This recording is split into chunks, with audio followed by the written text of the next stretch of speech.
Berlatar di salah satu penjara di Thailand, film ini dimulai dengan memperlihatkan seorang narapidana yang bernama Slim keluar dari penjara setelah beberapa waktu menjalani hukuman di dalam sana. Para narapidana mengelulukan namanya, seakan-akan dia adalah pahlawan bagi mereka.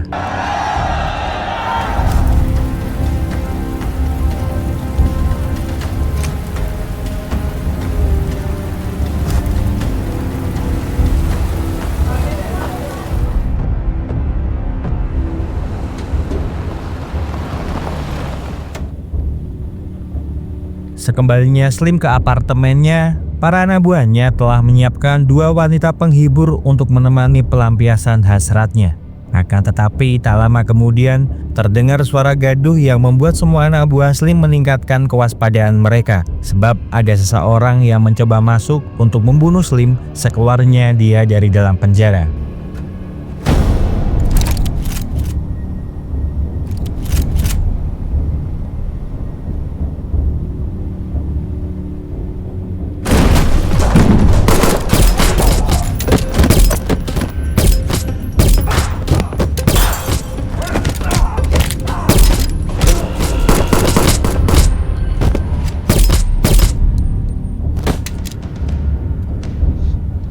Seorang pembunuh bayaran bernama William Beng dikirim untuk menghabisi Slim atas dosa-dosanya di masa lalu. Slim sempat meminta Beng untuk melepaskannya, namun karena Beng lebih mementingkan reputasinya, dia tidak peduli dengan apapun yang akan Slim berikan kepada dirinya.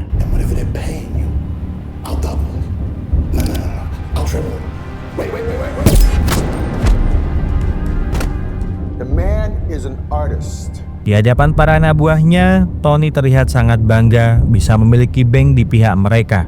Bahkan Tony sudah menganggap Beng layaknya anak sendiri, meskipun dia sudah memiliki Johnny yang merupakan anak kandungnya sendiri. Beng yang tidak ingin mendapatkan pujian apapun dari Tony, tidak terlalu peduli dengan apa yang dikatakan oleh Tony. Sebab bagi dirinya, mendapatkan uang hasil dia bekerja itu lebih penting daripada hanya sekedar pujian.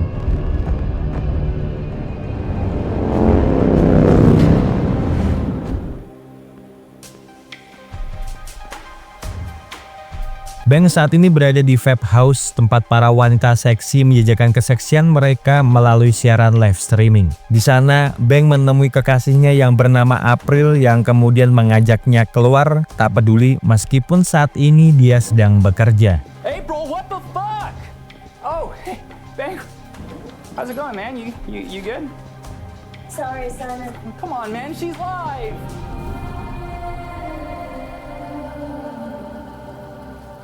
Esok harinya, Beng melakukan aktivitas biasanya seperti berolahraga, main game, dan menikmati kesendiriannya di dalam rumah. Malamnya, Tony dan beberapa anggotanya berkunjung ke rumah Beng untuk sekedar memberitahukan berita bahagia tentang DJ yang sebentar lagi akan menikah. DJ sangat senang dan bangga menceritakan pernikahannya itu kepada Beng. Namun tiba-tiba dari belakang, Tony memukul kepala DJ hingga tersungkur yang kemudian menembak DJ hingga dia mati. Tony terpaksa melakukan itu, sebab dia tidak ingin organisasi miliknya terbongkar, apalagi setelah mendengar kalau DJ memutuskan untuk pensiun setelah menikah.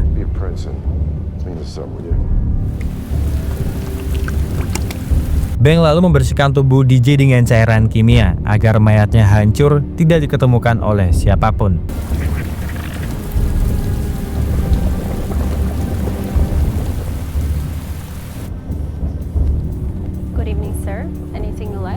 Setelahnya, Beng pergi ke klub malam untuk sekedar melepaskan penatnya sambil minum-minum di sana. Akan tetapi tak lama setelah dia duduk di sofa bar, seseorang pria masuk yang kemudian menembaki Beng dengan sejumlah berondongan peluru. Let me help you with that.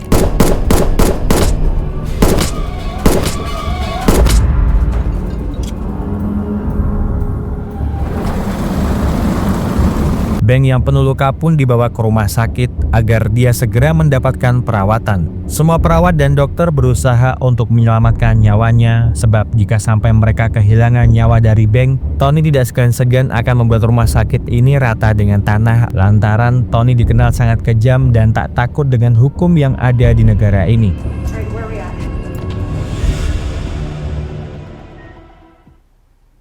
How are you feeling?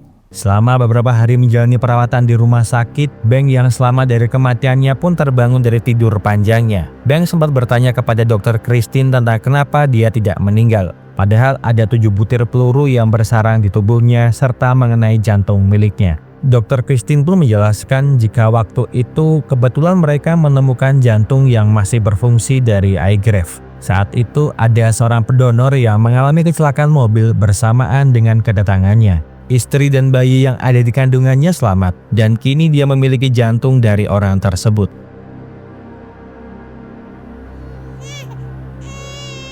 Diselimuti rasa penasaran, Bank pun mencari sendiri informasi tentang orang yang telah mendonorkan jantung untuk dirinya. Dia lalu pergi menuju ruangan NICU, tempat keberadaan bayi yang kelahirannya sama ketika dia masuk ke dalam rumah sakit. Setelah mendapatkan nama dan ruangan dari ibu bayi tersebut, dia lalu menuju kamar ibu dari bayi itu dan melihat Delaney yang nampak seperti masih sangat terpukul karena kehilangan suaminya. Well, 5 weeks on your back is a joke. Setelah 5 minggu berlalu, Bank pun keluar dari rumah sakit dengan dijemput oleh Tony beserta seluruh bawahan kepercayaannya. Setelahnya, mereka semua menuju ke markas, sebab Tony telah menyiapkan sebuah pesta kejutan untuk Bank atas hidup yang diberikan untuk dirinya lagi. Semua orang di sana bersorak bahagia melihat keberadaan Bank di sana. Namun tidak dengan Bank yang terlihat nampak tidak peduli meskipun Tony juga telah menghadirkan kepala orang yang waktu itu menembak Bank saat di klub malam. Dengan bangganya, Tony lalu memberikan Bank sebuah tongkat bisbol agar Bank mau melampiaskan amarahnya dengan memukuli kepala Schifoso. Tetapi sekali lagi, Bank sangat tidak peduli dengan hal tersebut dan malah berniat untuk lekas pergi dari sana. Tony yang mengerti dengan bagaimana kondisi dari Bank saat ini meminta dia untuk fokus beristirahat lebih dahulu. Dan jika dia sudah agak merasa baikan, Tony akan segera memberikan Bank pekerjaan agar dia tidak kehilangan jati dirinya sebagai seorang pembunuh bayaran. I need you back on the horse. Got it. Good. Delaney yang bingung karena semua tagihannya di rumah sakit sudah lunas, bertanya kepada sang dokter tentang apa yang sudah terjadi. Sang dokter pun tidak bisa menjelaskan secara rinci permasalahan tersebut, namun satu hal yang pasti, menjadi pendonor jantung itu merupakan hal yang sangat besar. Delaney tidak perlu lagi memikirkan hal tersebut, sebab ini semua adalah bentuk dari semua perbuatan baik yang dilakukan oleh keluarganya. Jadi lebih baik mulai sekarang dan seterusnya nikmatilah hidup ini bersama dengan putranya. Setelah menjalani operasi jantung, Bank saat ini malah diselimuti pikiran bimbang atas segala perbuatan yang dilakukannya di masa lalu. Dia sempat mengutarakan kebimbangan itu kepada Tony. Namun Tony yang tidak ingin Bank mempunyai pikiran untuk pensiun mengatakan jika orang berbakat seperti dirinya itu sangatlah langka di dunia ini. Dia tahu jika orang seperti Bank dibiarkan untuk tidak menyalurkan bakatnya, itu sama saja seperti orang yang mati. Lama-lama akan tertidur, melambat dan hancur. Jadi jangan pernah berpikir untuk berhenti, sebab hanya dirinya lah orang yang selalu dia andalkan menuntaskan semua pekerjaan kotornya. Bank pun kembali ke rumah, menyiapkan senjata yang akan digunakannya untuk membunuh serta beberapa gepok uang yang dia masukkan ke dalam tas. Setelahnya, dia menuju ke suatu tempat untuk membunuh targetnya yang ada di dalam sebuah mobil.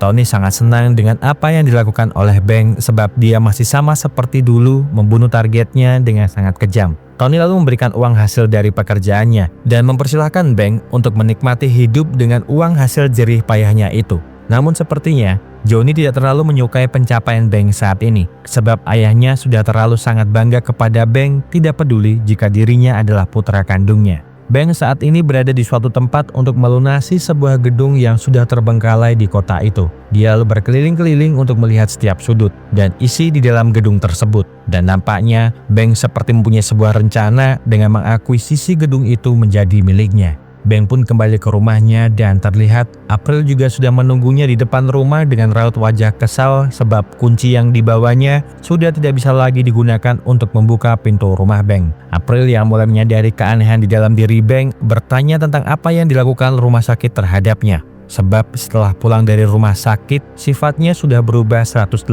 derajat. Bank pun tidak menjawab apapun pertanyaan dari April, yang kemudian memberikannya sekepok uang agar dia lekas pergi dari rumahnya.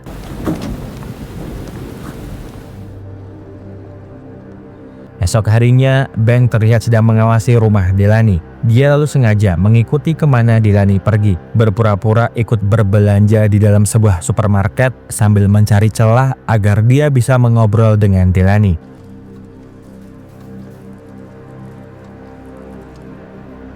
Delaney pun yang tak sengaja melihat Bank di sana dibuat terkejut bercampur senang sebab orang yang ada di hadapannya itu adalah orang yang menjadi penerima donor jantung suaminya. Delaney yang tak ingin pertemuan ini hanya sementara lalu mengajak Bank untuk pergi bersama ke taman kota agar mereka berdua bisa mengobrol banyak membicarakan tentang bagaimana keadaan Bank setelah menerima cangkok jantung suaminya. Selama berada di taman, mereka berdua mengobrol banyak tentang hal-hal pribadi mereka. Di sini Bank mengatakan jika dia bekerja di toko barang antik namun dia berencana untuk keluar setelah beberapa tahun bekerja di sana. Bank belum tahu dengan apa yang akan dilakukannya setelah ini. Tetapi setelah dirinya mendapatkan kesempatan untuk hidup kembali, dia akan lebih bijaksana dalam bertindak. Sebelum Bank pergi, dia berharap bisa bertemu lagi dengan Delaney beserta dengan Sam. Dan Delaney yang mendengar itu mengisyaratkan hal yang sama dan berpesan untuk menjaga bagian terpenting milik Daniel di tubuhnya, sebab bagian itu adalah bagian terbaik milik mantan suaminya.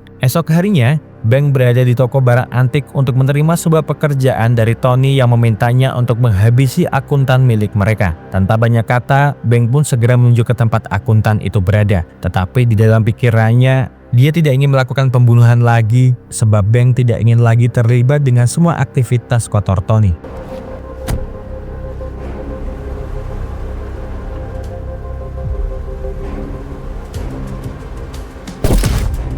Setelah membunuh sang akuntan, Bank lalu menemui Tony yang telah menyiapkan sebuah target lagi agar Bank segera membunuh beberapa orang yang ada di dalam ponselnya.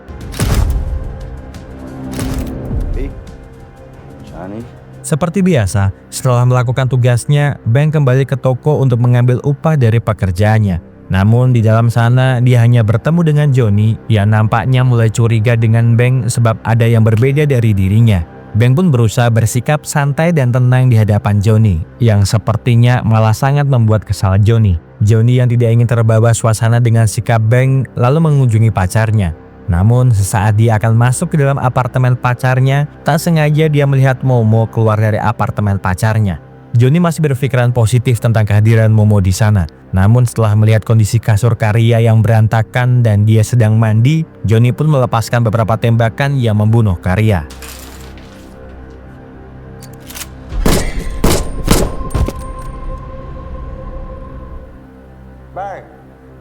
Tidak terima dengan apa yang dilakukan oleh Momo, Johnny pun menceritakan semua kejadian itu kepada ayahnya. Dan Bank yang kebetulan juga berada di sana mendengarkan dengan seksama obrolan di antara mereka berdua. Tony yang melihat kalau apa yang dilakukan oleh Momo itu sudah melewati batas meminta Bank membereskan masalah ini. Sebab Tony menyadari kalau putranya itu tidak akan bisa melakukan semua ini. Momo saat ini berada di sebuah museum bersama dengan kekasihnya. Namun tak lama berada di sana, dirinya pun menyadari kalau saat ini Bank juga berada di sana berniat membunuh dirinya. Setelah melakukan tugasnya, Bank menemui Delaney yang kini berada di taman bersama dengan putranya. Delaney yang merasa semakin nyaman bersama Bank bahkan tak segan-segan mengajaknya untuk makan bersama di rumahnya. Bank pun mengiyakan permintaan Delaney. Namun di balik kebersamaan mereka berdua, ternyata diam-diam April mengawasi mereka berdua dari kejauhan.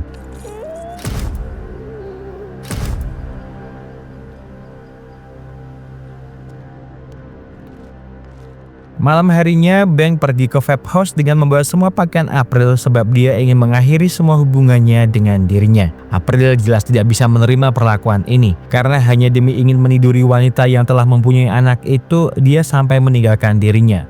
April pun mengancam akan membongkar semua rahasianya. Namun Bank yang tidak peduli dengan ancaman tersebut tetap pergi meninggalkan April. Tak lama, April pun menghubungi Johnny untuk menunjukkan foto yang dia dapatkan ketika Johnny berada di taman bersama dengan Delaney. Johnny yang melihat hal tersebut pun mengatakan kalau wanita yang ada di foto ini adalah istri dari pria yang jantung miliknya dicangkokkan ke tubuh Bank. Dan mungkin saat ini wanita ini berpikir kalau ada sedikit bagian dari suaminya di dalam tubuh Bank sehingga dia mendekati Bank. Selain hal tersebut, April pun sedikit memberikan informasi kepada Johnny jika Bank kemarin-kemarin sering menghilang selama berhari-hari dan mungkin sebuah kertas yang berisikan alamat yang dia temukan di dalam sampah ini bisa menjadi petunjuk dengan apa yang Bank lakukan akhir-akhir ini. Berbekal hal itu, Johnny pun lalu menuju ke gedung Venezia untuk melihat dengan apa yang sebenarnya disembunyikan Bank di tempat tersebut. Johnny yang semakin penasaran sebab ada beberapa suara orang di sana mencoba mendekati gedung tersebut, dan terkejutnya dia setelah melihat kalau beberapa orang yang sebelumnya menjadi target pembunuhan Bank ternyata masihlah hidup.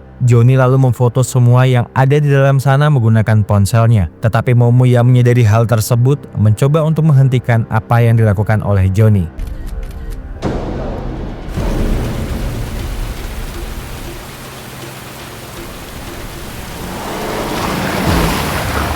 Momo yang panik sebab tempat persembunyian mereka diketahui oleh Johnny segera menelepon Bank untuk memberitahukan keadaan ini. Sementara Johnny yang telah sampai di rumah juga segera memberitahukan informasi penting ini kepada ayahnya. Johnny mengatakan kalau Bank selama ini tidak pernah melakukan pekerjaan yang diberikan oleh ayahnya. Semua target-target yang selama ini diberikan kepada dirinya disembunyikan oleh Bank di gedung terbengkalai 2 jam dari kota ini. Tony jelas sangat terkejut setelah mendengar dan mengetahui foto-foto yang didapatkan oleh Johnny dari gedung tersebut. Dan ternyata setelah keluar dari rumah sakit, Bank sedikit demi sedikit merubah sifat kejamnya menjadi lebih bijaksana dengan tidak melakukan pembunuhan lagi menuruti perintah dari Tony. Tujuannya membeli gedung terbengkalai itu sebenarnya adalah sebagai tempat tinggal sementara dari para target pembunuhan Tony, agar di tempat itu mereka bisa tinggal dengan aman bersama dengan keluarga mereka, tanpa takut Tony menemukan mereka, dan uang hasil pembunuhan yang diberikan oleh Tony digunakan untuk membiayai kehidupan mereka selama berada di sana. Tony jelas sangat kecewa dan marah sebab Bank yang selama ini dia banggakan kini telah berkhianat kepada dirinya.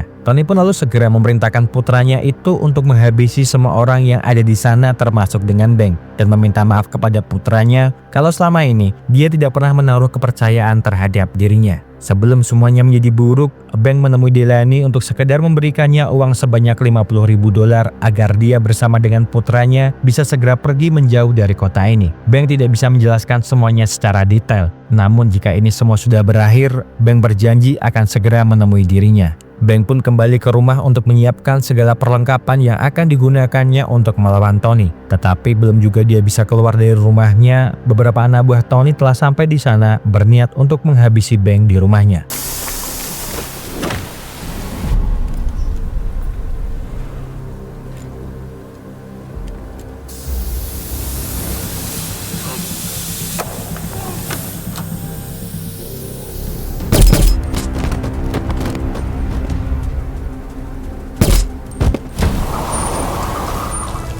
Setelah berhasil membunuh semua anak buah Tony, Bank pun segera pergi dari sana menuju ke rumah sakit. Tujuannya adalah agar dia bisa menggunakan helikopter rumah sakit yang nantinya bisa digunakannya untuk bisa sampai lebih cepat ke gedung miliknya, sebab saat ini Johnny sedang dalam perjalanan menuju ke sana bersama dengan semua anak buahnya.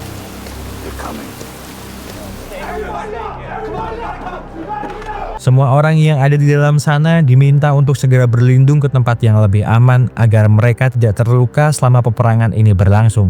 Sementara itu, Johnny yang sudah sampai di sana segera memerintahkan anak buahnya untuk menerobos masuk ke dalam gedung. Akan tetapi yang tidak mereka duga, ternyata di sana Bank telah menyiapkan bazooka agar bisa menghancurkan salah satu mobil yang membawa orang-orang Johnny.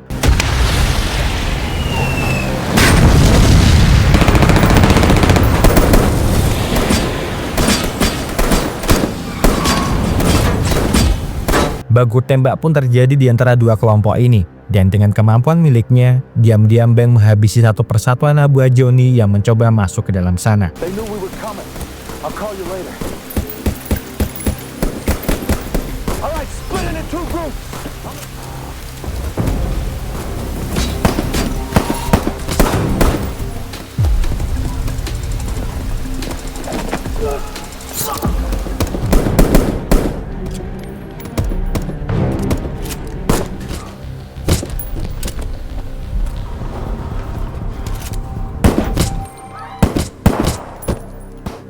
Don't kill me, Bank. Bank tetap membunuh Johnny meskipun dia telah meminta ampunan kepada Bank. Dan setelahnya, Bank menghubungi Tony memintanya untuk bersiap sebab dia akan segera datang menemui dirinya. Tony pun hanya tersenyum mendengar hal tersebut, sebab jika Bank memang berniat membunuh dirinya, maka wanita dan anak dari orang yang telah mendonorkan jantung miliknya akan Tony bunuh kapan saja. Tak ingin terjadi sesuatu yang buruk kepada Delaney dan juga Sam, Bank pun segera menuju ke tempat di mana Tony berada bersama dengan beberapa orang yang sebelumnya dia selamatkan.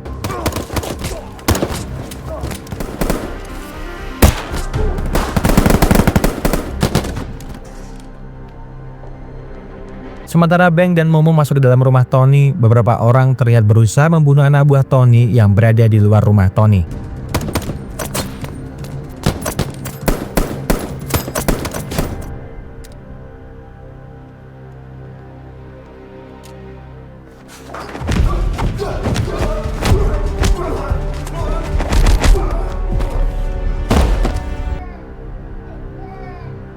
Setelah melihat Sam sendirian di dalam ruangan buku, Ben berusaha untuk menyelamatkannya. Namun tiba-tiba dari belakang, April mencoba membunuhnya dengan menggunakan sebuah pisau. Dengan sigap, Ben berhasil menghempaskan tubuh April. Meskipun dia juga harus mendapatkan luka tusukan di punggungnya.